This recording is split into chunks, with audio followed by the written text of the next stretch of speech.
Okay madam, but DIG గారు మీటింగ్లో ఉన్నారు, నాతో రండి. ఎక్కడికి? ఆ, రవి సార్ రోజు ఇక్కడికి వస్తుంటారు. ఆయన మేడంని ఇక్కడ చూసారంటే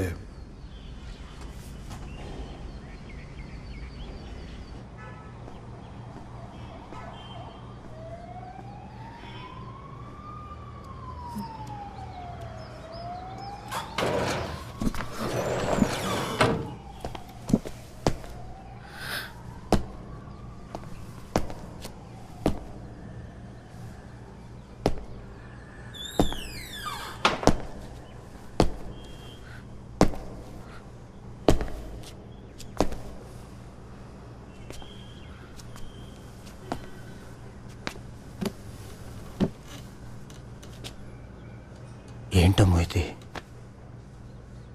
నువ్వు ఇలా చేసిండకూడదు. ఇది నేను రోజు వచ్చే చోటు.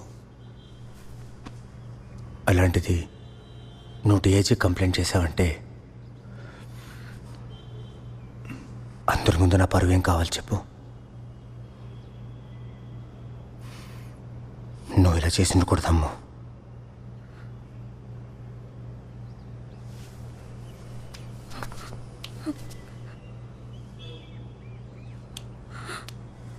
దా కూర్చో.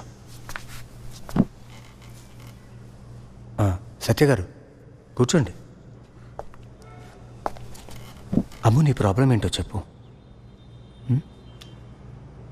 నేనంటే నీకు ఇష్టం లేదు, నాకు తెలుసు. కానీ ఇంత ద్వేషమా? సార్, సత్య గారు, దీంట్లో మీరు తల దూర్చకండి. ఇది మా పర్సనల్ మ్యాటర్. మీరు మేడంని కొట్టడం పర్సనల్ మ్యాటర్ కాదు సార్. కొట్టానా? నేను కొట్టానా? అందరికీ ఇలాగే చెప్తున్నావా?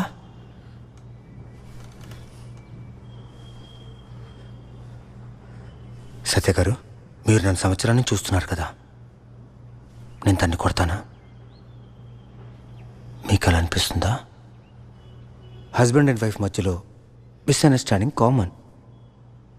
అందుకని అదేదో పెద్ద ప్రాబ్లం లాగా డిఐజీ వరకు తెచ్చిందంటే మీకు అర్థం కావట్లేదా?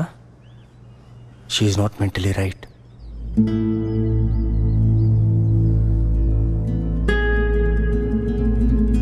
నమ్మట్లేదు కదా?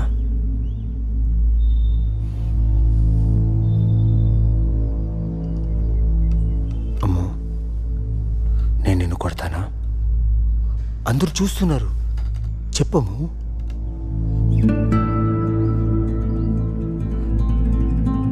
నేను నిన్ను కొడుతున్నానా?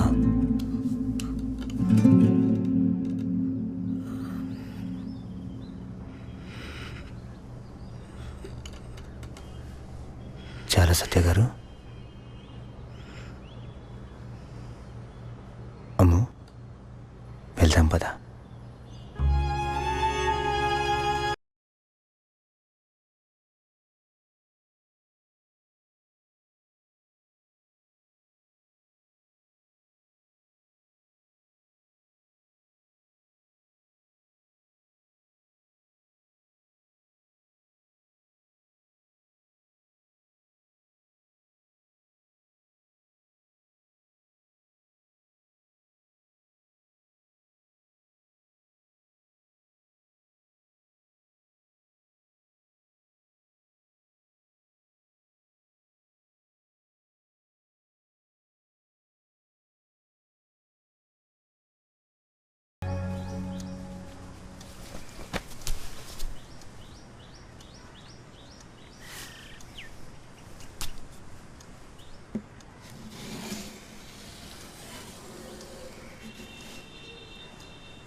అమ్ము?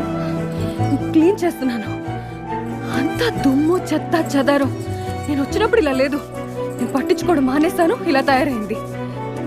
నేను ఇంటిని మాత్రమే కాదు, నా గురించి కూడా నేను పట్టించుకోవడం మానేశాను. నేను సిగ్గొదిలేశాను. అందుకేనేమో ఆయన అందరి ముందు ఈడ్చుకొని వచ్చినా నేనేం చేయలేకపోయాను. కానీ ఇంకూరుకునేది లేదు. ఎవరో వచ్చి హెల్ప్ చేస్తారని వెయిట్ చేయలేను. ఏదైనా అవ్వాలంటే అది నేనే చేయాలి. ఏం చేయగలవమ్ము? ముందు ఇంటి సంగతి చూసి తర్వాత ఆయన సంగతి చూడాలి. ఏంటి? ముందు ఆయనకి బుద్ధి చెప్పాలి. ఆయన ఏంటో అందరికి తెలిసేలా చేయాలి. ఇంకెప్పుడు ఆయన నా మీదే కాదు, ఇంకెవ్వరి మీద చెయ్యెత్తకుండా చేయాలి. అప్పుడు ఆయన కళ్ళల్లోకి చూసి నడుచుకుంటూ వెళ్ళిపోతాను. ఇంకెప్పటికీ తిరిగిరాను. కానీ ఎలా అమ్ము? మనకున్న ఒక్క అవకాశం కూడా వదిలేశాము. ఎలాగో తెలీదు, కానీ జరగాల్సిందే. ఏదో ఒక దారి ఉండే ఉంటుంది. ఒక్క దారి. అసలు అప్పుడే దానికి పెళ్ళంటి మామ. నేను చివరిసారి చూసినప్పుడు ఇంతే ఉండింది. నా చెట్టు పెళ్ళి. పోలీసులు నన్ను తీసుకెళ్లేటప్పుడు అది చూసిన చూపుందే బా, నాకు ఇంకా గుర్తుంది మామ. ఇప్పుడు అలాగే చూస్తుందేమో నిన్ను. మామ, నేను తన పెళ్లికి వస్తే ఒప్పుకుంటుందా? ఎందుకు ఒప్పుకుంటుందిరా? పెంట చేస్తుంది. నేను నా చెల్లి పెళ్లి ఎలాగైనా చూడాలి మామ. ఇది నాకు దొరికిన చివరి అవకాశం. మామ, ముందు నా చెల్లిని చూడాలి. రేయ్, ఇప్పుడే కదరా వచ్చావు. ఇంటికి వెళ్ళి సాయంకాలం తీరిగ్గా చూద్దు కానీ. కాదు మామ, అప్పుడే చూడాలంతే. రేయ్, నువ్వు ఎప్పుడురా నా మాట అన్నావు చెప్పు.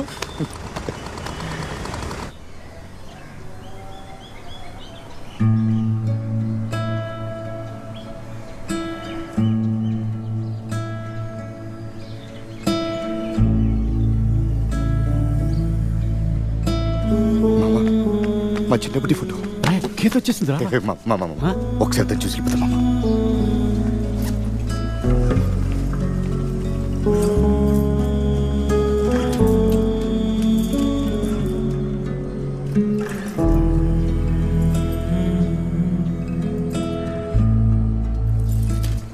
చూసావా?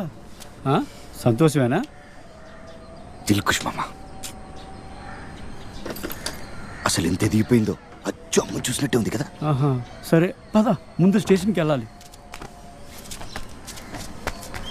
సరే సరే, ముందు నువ్వు చెప్పు. కంప్లైంట్ ఏంటి? ఫ్యామిలీ గొడవలు మేడం. నా మేనలు సార్.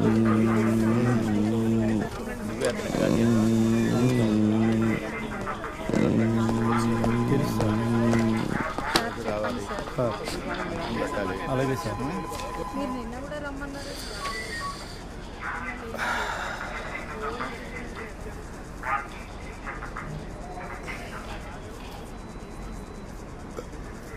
చేపల పులుసా?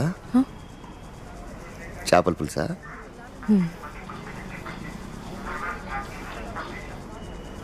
చిన్నప్పుడు మా అమ్మ ఉండేది, అద్దిరిపోయేది. మా నాన్న కూడా రేవుకెళ్ళి ఫ్రెష్గా చేపలు పట్టుకొచ్చేవాడు.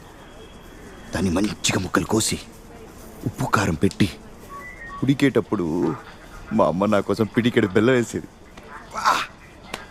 అద్దిరిపోయేది అనుకోండి, వేరే లెవెల్.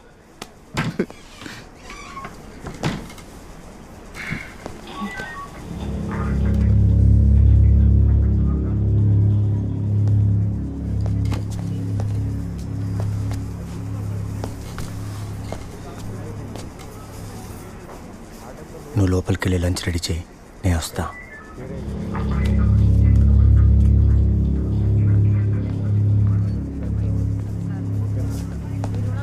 నీ నోరు బాగానే పెద్దదిరా. జైల్లో నువ్వు లార్డ్ అంట కదా, నీ వార్డెన్ నీ గురించి ఏదేదో చెప్పాడు. రావు గారా సార్, మనిషి బంగారం సరేనా. లోపల నువ్వు ఏం చేసినా నడుస్తుంది, కానీ ఇక్కడ అలా కాదు. ఇక్కడ నా హవా నడుస్తుంది. ఇష్టం వచ్చినట్టు తోకాడించి ముట్టు ఊపావనుకో, దాన్ని బొక్కలు తోస్తా. ప్రిజన్ ఎస్పీ కండిషన్స్ ప్రకారం నువ్వు రోజు పొద్దున సాయంత్రం ఇక్కడికి వచ్చి రిజిస్టర్లో సైన్ చేసి వెళ్ళాలి. ఒక్కరోజు మిస్ అయినా నీ పేరు చించి పారేస్తా. 2 సార్లు ఏంటి సార్? 200 సార్లు వచ్చినా సైన్ చేస్తాను సార్. ఇప్పుడు సైన్ చేసి వెళ్ళిపోనా సార్? అరే అరే ఆగండి సార్, ఎందుకంత తొందర? అర్జెంట్ మీటింగ్ ఏమైనా ఉందా? లేదు సార్. నీకు విషయం చెప్పాలి, నువ్వు ఇబ్బంది పడతావేమో. సార్ మా టాయిలెట్ డ్రైన్లో ఏదో అడ్డుపడింది. మా వాళ్ళు ట్రై చేశారు కానీ కుదరలేదు. నువ్వేమైనా పెద్ద పనేం కాదు, 2 నిమిషాలు అయిపోతుంది. నీకు ప్రాబ్లం ఉంటే వద్దు. No problems. I do.